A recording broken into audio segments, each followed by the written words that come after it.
రేపు రాబోతున్నటువంటి ఎన్నికల సమయంలో టెక్కలి పొలిమేరలో కూడా మరొక పార్టీ మరొక జెండా కనబడనివ్వకుండా చేస్తామనే ఊపు ఈ రోజు మీ అందరిలో కూడా చూస్తే కలుగుతుంది. ఇంత ప్రేమ, ఇంత అభిమానం బహుశా ఏ నాయకులు ఏ నియోజకవర్గంలో చూస్తారో లేదో గాని బాబాయ్ అచ్చెన్నాయుడు గారు చెప్పినట్టు టెక్కలి నియోజకవర్గానికి నాయకత్వ ప్రాతినిధ్యం వహించడం మేం పూర్వ జన్మ సుకృతం అనేది కూడా మరొకసారి మీ అందరికీ తెలియజేసుకుంటున్నాను. ఎప్పటికప్పుడు మనం మాట్లాడుతూనే ఉంటాం. మీ ప్రేమ ఎలాగుంటుందో, మీ అభిమానం ఎలాగుంటుందో మీరు ఒక్కసారి గుండెల్లో పెట్టుకొని చూసుకుంటే ఆ లెక్క ఎలాగుంటుందో మా అందరికీ కూడా తెలుసు. కానీ లోకేష్ అన్న గారికి ఈ రోజు పరిచయం చేయాలి. అందరూ కూడా అడుగుతుంటారు. రాష్ట్రంలో అచ్చెన్నాయుడు గారు అన్ని ప్రాంతాలు తిరుగుతారు. ఢిల్లీ వరకు నేను కూడా వెళ్తుంటాను. అందరికీ ఆశ్చర్యం కలుగుతుంటుంది. ఏంటి కింజరాపు కుటుంబం ఇంత పెద్ద ఎత్తున రాష్ట్రం మొత్తం మీద కూడా ఊపొస్తే అచ్చెన్నాయుడు గారు గెలవడం ఏంటి, మరొక పక్కన రామ్మోహన్ నాయుడు గెలవడం ఏంటని అందరికీ కూడా ఆశ్చర్యం కలిగితే ఆ ఆశ్చర్యానికి సమాధానం నా ముందున్నటువంటి ప్రజానికం అనేది కూడా తెలియజేస్తున్నాను. కోట్లు ఖర్చు పెట్టినా సరే సంపాదించలేనటువంటి ఆస్తి ఈ కోట్లాది మంది ప్రజల తాలూకా అభిమానం ఈ కింజరాపు కుటుంబానికి ఉంది. కాబట్టే ఈ రోజు ఢిల్లీ స్థాయి వరకు కూడా ఇటు తుఫాను ఏ రాజకీయ పార్టీకి ఉన్నా సరే కింజరాపు కుటుంబాన్ని మాత్రం మా ప్రజలు కాపాడుకుంటూ వస్తున్నారన్నది ఈ సందర్భంగా తెలియజేసుకుంటున్నాను. ఎక్కడ నుంచి వచ్చింది ఈ ఆస్తి? స్వర్గీయ కింజరాపు ఎర్రన్నాయుడు గారు ఇచ్చినటువంటి ఆస్తి. అది మాకు కంటికి రెప్పలా కాపాడుకున్నాడు.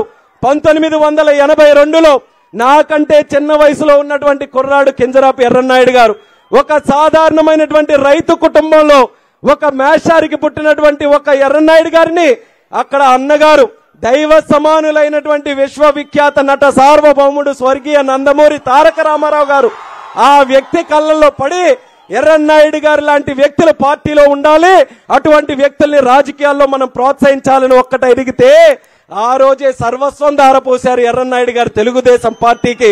అన్నగారు ఇచ్చినటువంటి పిలుపు మేరకు ముందుకు వచ్చి 1982లో ఎప్పుడైతే ఎర్రన్నాయుడు గారు తెలుగుదేశం పార్టీ కండువా కప్పుకొని ఈ యొక్క ప్రాంతంలో నడుచుతూ ముందుకు వెళ్లి ప్రజల్లో ఒక చైతన్యం తీసుకొని వచ్చారో ఆ రోజు మొదలైనటువంటి అవినవభావ సంబంధం ఆయన ఆఖరి శ్వాస వరకు కూడా దూరం చేసుకోలేదని ఆయన బిడ్డగా గర్వంగా ఈ సందర్భంగా తెలియజేసుకుంటున్నాను. ఆయన తాలూకా రాజకీయ చరిత్రలో గల్లీలో పుట్టినటువంటి నాయకుడిగా ఢిల్లీ వరకు కేంద్ర మంత్రిగా ఎదిగి ఎర్రన్నాయుడు అంటే ఏంటో దేశానికే తెలియజేసే స్థాయికి ఎదిగారనంటే దానికి ఒక పక్కన ఆయన తాలూకా స్వయం కృషి కారణమైతే మరొక పక్కన అన్నగారు పెట్టినటువంటి తెలుగుదేశం పార్టీయే కారణం అనేది కూడా ఈ సందర్భంగా తెలియజేసుకుంటున్నాం. ఆయన మృతి తర్వాత, ఆయన మన విడిచి వెళ్లిపోయిన తర్వాత మరి బాబాయ్ గారు నేను ఒంటరి అయిపోయాం అనుకున్నాం. కానీ ఆ రోజే మీరందరూ కూడా నిలబడ్డారు.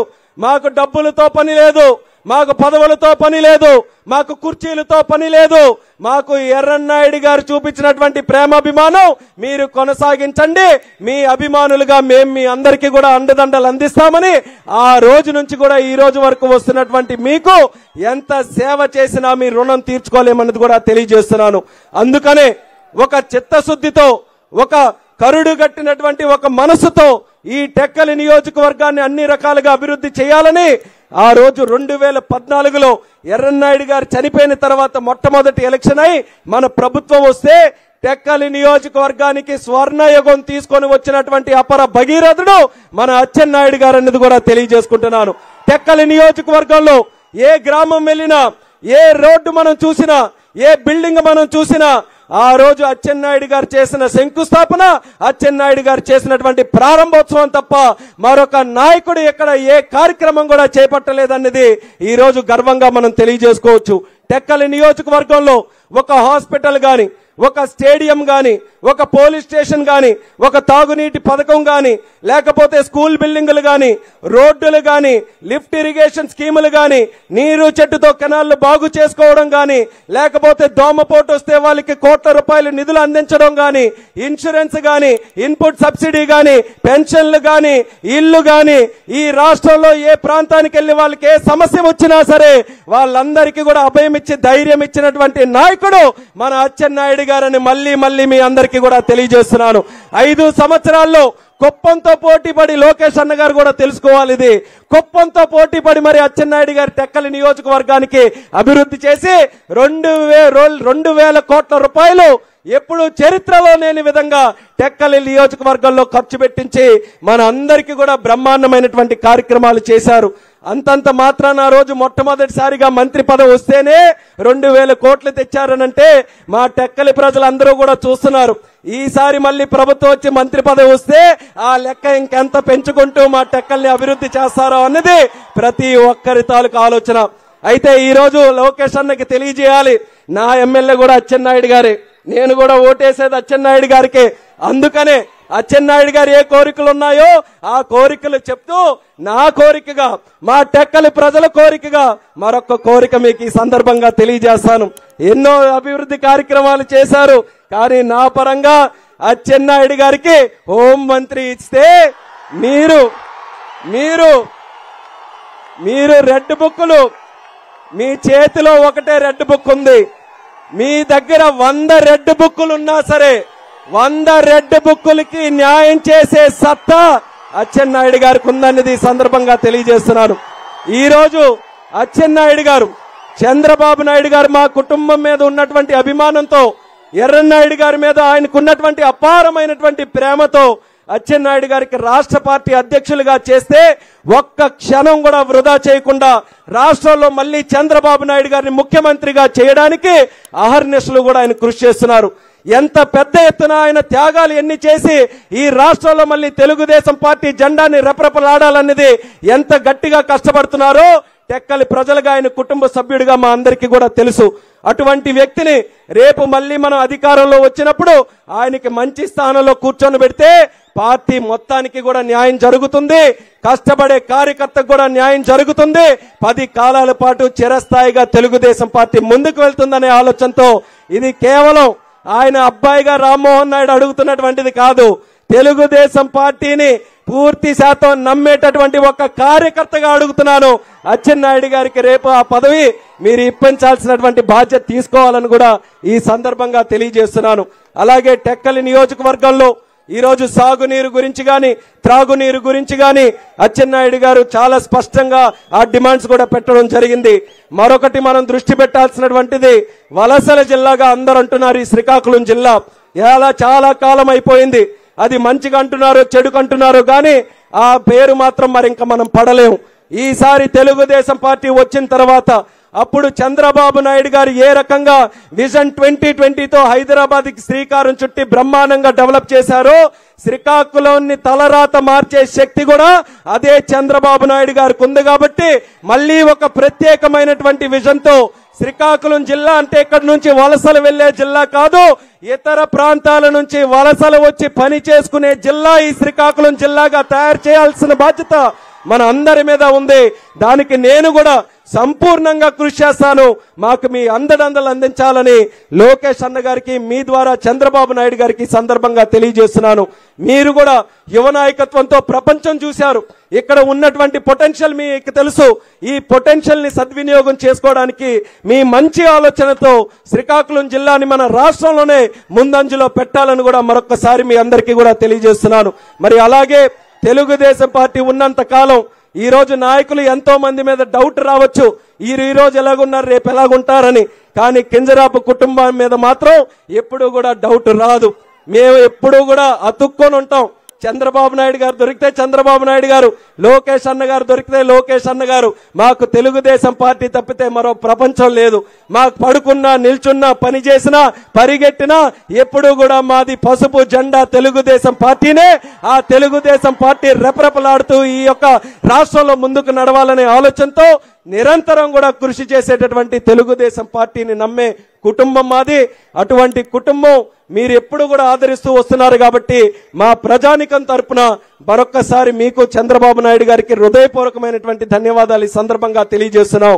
మేము టెక్కలి ప్రజలు అందరూ కూడా ఇక్కడ ఉన్నారు కాబట్టి మీ అందరికీ కూడా నేను కోరుకునేది ఒక్కటే, రేపు రాబోతున్నటువంటి ఎన్నికల్లో 50,000కి ఒక్క ఓటు కూడా తగ్గకుండా అచ్చెన్నాయుడు గారిని గెలిపించాల్సినటువంటి బాధ్యత ప్రజలుగా మీ అందరి మీద ఉంది.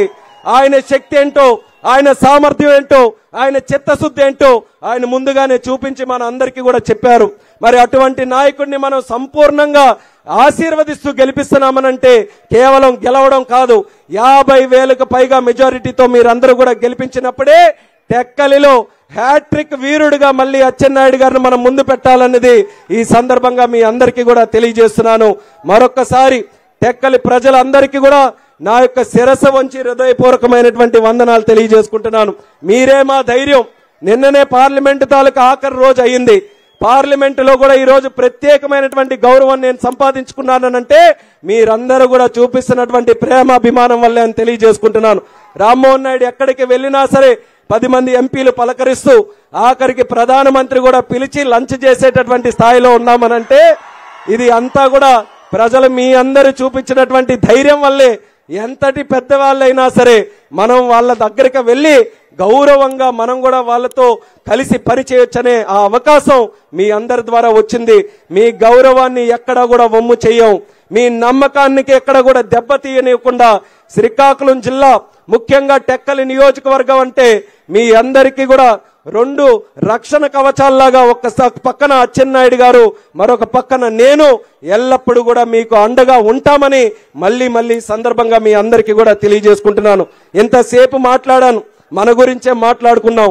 ఎందుకని అవతల ఉన్న వాళ్ళు ఉన్నా లేనట్టుగానే ఉన్నారు కాబట్టి వాళ్ళ గురించి మాట్లాడుకోవాల్సిన అవసరం ఏమీ లేదు. ఎందుకనంటే కొంతమంది అనుకోవచ్చు, అయ్యో మాట్లాడలేదేంటి, ఏమైనా భయపడ్డారని. భయపడతాం మనం? ఎవరైనా భయపడే పరిస్థితి ఉందా మనకి ఎవరికైనా?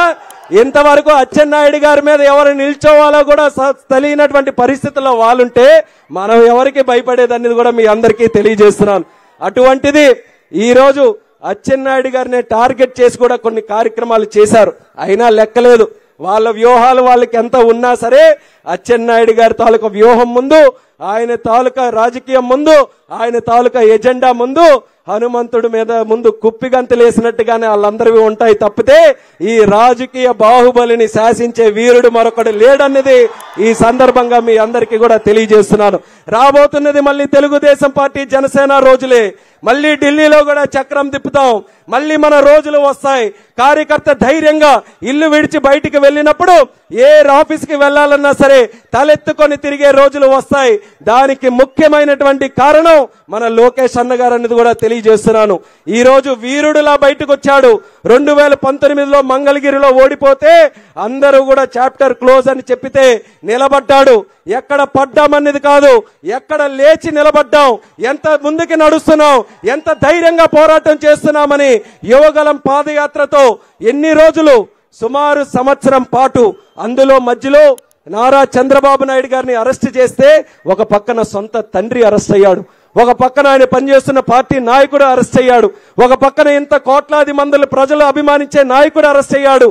అటువంటి సందర్భాల్లో కూడా పార్టీని భుజ స్కంధాల మీద వేసుకొని మరొక పక్కన కేసుల కోసం పోరాడి పార్టీని మళ్ళీ ముందుకు నడిపిస్తూ యువ గలాన్ని మరింత జోష్గా ముందుకు నడిపిస్తూ ఈ రోజు లోకేష్ అన్ననంటే ప్రతి ఒక్కరి స్థానంలో ఒక మంచి స్థానంలో ఈ రోజు నిలబడే పరిస్థితిలో ఉన్నారనంటే అది ఆయన కష్టం వల్ల, ఆయన స్వయం కృషి వల్ల, ఆయన నిబద్ధత వల్ల. అటువంటి యువ నాయకుడు కూడా ఈ రోజు మనందరికీ కూడా దక్కడం కార్యకర్తలు చేసుకున్నటువంటి అదృష్టం అనేది కూడా తెలియజేస్తున్నాను. ఆయన ఆలోచన ఒక్కటే, రాష్ట్రం ఎంత డెవలప్ చేయాలో ఎప్పటి నుంచో మనం డెవలప్ చేస్తూ వస్తున్నాం. కానీ కార్యకర్తలు డెవలప్ అవ్వాలి. కార్యకర్తలు డెవలప్ అవ్వాలనంటే ప్రత్యేకమైనటువంటి దృష్టి పెట్టాలి. ఆ దృష్టి సంపూర్ణంగా లోకేష్ అన్న గారు పెడతారని ఆయనతో దగ్గరగా ఉండే వ్యక్తిగా నేను చెప్తున్నాను. ఎప్పుడు కూడా తెలుగుదేశం పార్టీ కోసం కష్టపడినటువంటి వ్యక్తి ఎవరైతే ఉన్నారో వాళ్ళే ముందంజలో ఉండాలని ఆర్నిషలు కూడా నమ్మి ఆ నమ్మిన ప్రకారంగా పనిచేసే వ్యక్తే మన లోకేష్ అన్న గారు. అటువంటి వ్యక్తిని మనం సంపూర్ణంగా ఆశీర్వదించి ఆయనకి ఎల్లప్పుడూ కూడా మన ప్రాంతం తరపున మద్దతు ఎప్పుడు కూడా ఉండాలని మరొకసారి సందర్భంగా తెలియజేసుకుంటూ, మరొక ముఖ్య విషయం, జనసేన కార్యకర్తలు కూడా ఎవరైతే ఉన్నారో వాళ్ళందరికీ కూడా నా హృదయపూర్వక అభినందనలు తెలియజేసుకుంటున్నాను. ఇద్దరం కూడా కలిసికట్టుగా పోరాటం చేస్తున్నామనంటే మన కోసమే కాదు, రాష్ట్రం కోసం. పెద్ద నాయకులు చంద్రబాబు నాయుడు గారు, పవన్ కళ్యాణ్ గారు వాళ్ళిద్దరూ కూడా కలిసికట్టుగా ఈ రాక్షసుని తరిమి కొట్టాలి, ఈ అవినీతి పార్టీని అంతం చేయాలి, వైఎస్ఆర్ కాంగ్రెస్ పార్టీని బంగాళాఖాతంలో కలిపివేయాలన్న ఆలోచనతో వాళ్ళిద్దరూ కూడా కలిసికట్టుగా ఒక మంచి నాయకత్వంతో కూటమిని ఏర్పాటు చేశారు. ఆ కూటమిని మనం క్షేత్రస్థాయిలో ఎక్కడ విభేదాలు లేకుండా, భేషజాలు లేకుండా మనకి మనమే పెద్ద మనసు చేసుకొని అన్ని రకాలుగా కలిసికట్టుగా వెళ్ళడానికి మనం ముందంజలో ఉండాలనేది రెండు పార్టీల కార్యకర్తలు కూడా ఈ సందర్భంగా పిలుపునిస్తున్నాను. ఇప్పటి వరకు అదే క్రమంలో మీరందరూ కూడా నడుస్తున్నారు. ఈ 2 నెలలు ఇంకేదైతే ఉందో మరింత స్పీడ్ పెంచుకుంటూ వెళ్దాం. అందరికీ కూడా ఒక్కొక్కరికి మైండ్ బ్లాక్ అవ్వాలి. సైకిల్ ఏంటి రాకెట్ స్పీడ్ లో కూడా నడుస్తుందా అన్న సర్ప్రైజ్ వాళ్ళందరికీ కూడా కలగాలి. ఫ్యాన్ రెక్కలు విరిగిపోవాలి. ఫ్యాన్ తాలూకా సౌండ్ ఎక్కడ కూడా విరబడనీయకుండా సైకిల్ ని యమ స్పీడ్ మీద ముందుకు నడిపించడానికి కార్యకర్తలు అందరూ కూడా ఆశీర్వదించాలని మళ్ళీ తెలియజేసుకుంటూ, టెక్కలిలో ఎంత చక్కనైనటువంటి సభ ఏర్పాటు చేయడానికి కారకమైనటువంటి ప్రతి ఒక్కరికి, మా కుటుంబ సభ్యులకి అందరికీ కూడా మరొకసారి నా ధన్యవాదాలు తెలియజేసుకుంటూ మీ అందరి దగ్గర సెలవు తీసుకుంటున్నాను. జై హింద్, జై జన్మభూమి, జై తెలుగుదేశం. లోకేష్ అన్న గారి నాయకత్వం, లోకేష్ అన్న గారి నాయకత్వం, లోకేష్ అన్న గారి నాయకత్వం.